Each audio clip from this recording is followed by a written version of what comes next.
rationale behind action learning is it's literally actioning your learning, right? So like learning in action. So it's kind of a play on words, again, something I kind of came up with.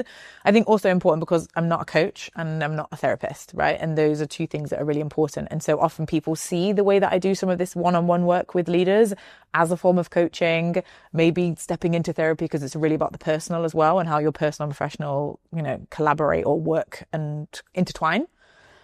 And so action learning is genuinely sort of taking my, I suppose, pedagogy of how to do this work, which is that it has to be based in knowledge, has to be based in academic literature, has to be based in historical knowledge in order to put that into practice in a way that feels meaningful, that feels authentic, and that also doesn't, I suppose, feel tick boxy. I think sometimes what I see is a lot of leaders are given tasks or given instructions or given, targets to meet.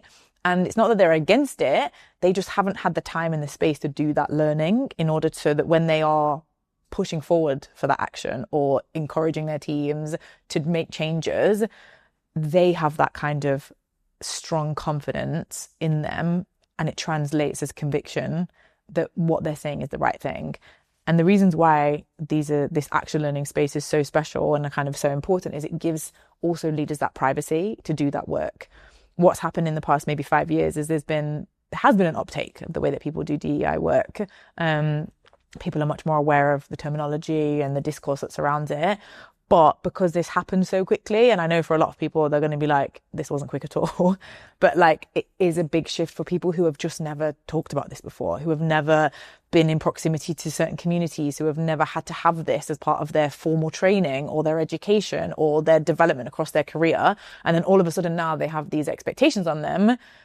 There's no space for them to be like, I don't know what I'm doing, or like, this feels uncomfortable, or I feel like if I'm saying this, it's just kind of virtue signaling. So it gives leaders that privacy to work in a one-on-one space with me, so essentially judgment-free, like where they can just sort of hold their hands up and say, I'm struggling, which is really hard to do. And also sometimes not very productive to do. If you're doing that in front of your team, you're not going to believe a lot in your leader if they're being like, I don't know how to do this.